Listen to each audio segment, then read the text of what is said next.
Welcome to Part 2, your 6-step Simple Disaster Survival Crash Course. Included in your Disaster Survival Crash Course is a PDF which you can download. As an added bonus, I have included support links to useful resource tools. So Step 2, it's time to set your sails. What do I mean by that? Well, Step 2 of your Disaster Survival Crash Course is to set your sails. You must know where you are and where you are going. You must have a disaster survival plan. Sit down with your loved ones and set up a plan. This plan will clearly state what each member will do in case of a disaster. This includes how to communicate with each other and where to meet in an emergency. Included in your disaster survival plan is a list of scenarios. For example, you would not list a hurricane scenario as top priority if you live in Montana. You would more likely focus on killer blizzards or, in today's economic chaos, government shutdown. Step 3 of your disaster survival plan is simply called Assess and Decide. This is a big decision. Do you hunker down and stay in your home to protect yourself and your family, or do you flee the possible dangers of staying? A perfect example of this is Hurricane Katrina and the horrific flood that swept away much of New Orleans. How many of those that stayed would have fled their homes and beloved city had they known that they would be stuck without the basic necessities that they needed to survive? Step 4 in your disaster survival crash course is being prepared to grab and go. This is why I was so adamant that you have your 72-hour survival backpack now. If you don't have it, stop your crash course and go order it. The ability to be prepared to make the decision to grab and go is critical. You cannot wait until disaster strikes. In many disasters, you will not have the luxury to pack, go to the store, and take your time deciding to flee. Let's take the scenario of hackers taking over the internet. Don't think it can happen? Within the last 30 days, there have been news articles reporting on the security breaches of banks, power companies, and the military. We were lucky this time. The elite hacker group only left their calling card, letting us know they were in. The next time, we may not be as lucky. If hackers were successful in shutting down the power grids in the U.S., chaos would break out in hours, if not minutes. If you and your family do not have a disaster plan, you will be in serious, serious trouble. The brutal reality is that in many disasters, you will not have the time to prepare. You will have a few seconds or minutes to make life and death decisions. The choice to bug out is one such critical decision. In addition to your 72-hour survival backpack supplies, you will need to have your critical documents and money easily accessible. They should be stored in a waterproof and fireproof safe as long as you are staying in your home. But the second you decide to bug out, you need to throw them in your survival backpack. Examples of critical docs would be birth certificate, passport, money, home docs, phone numbers and addresses, and car titles.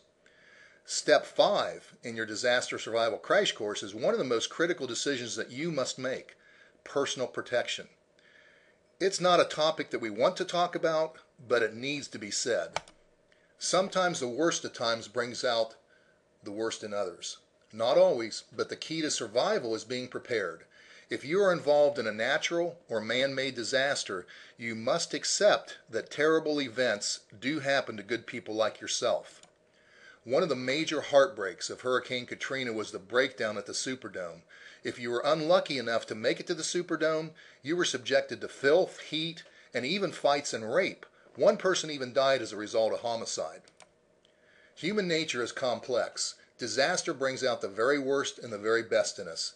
Your challenge is to possess the tools and weapons that will ensure you and your loved ones' safety.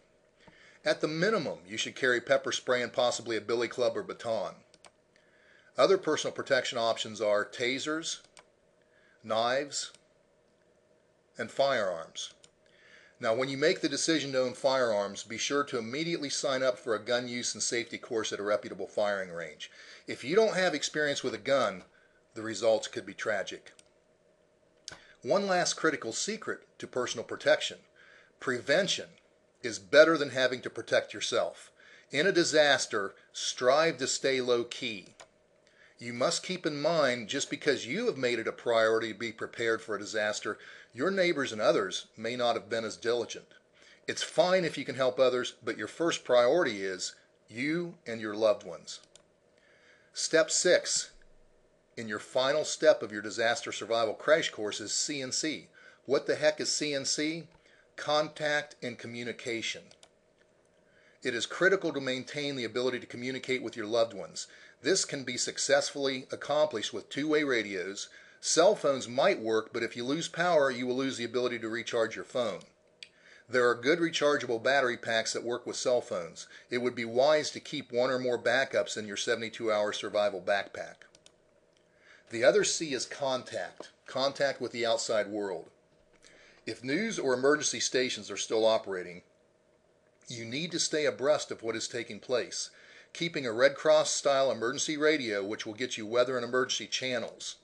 A great feature of some of these emergency radios is the ability to wind them up for backup power. Some of them also have the ability to charge your cell phone. So, in summary, number 1, get your 72-hour survival backpack now. Number 2, set your sails. Have a disaster plan. Know where you are, know where you're going. Number 3, assess and decide. Be ready to hunker down or bug out. Number 4, grab and go. Be prepared to grab your docks and your backpack and go. Number 5, personal protection. It's a matter of you and your loved one's life and death. And number 6, CNC, contact and communication. Maintain the ability to get the news and communicate with your loved ones. Well, I sincerely hope that the Disaster Survival Crash Course has helped you to crystallize your own survival plan. Please, please, please take action now and complete the critical steps to your very own disaster survival plan.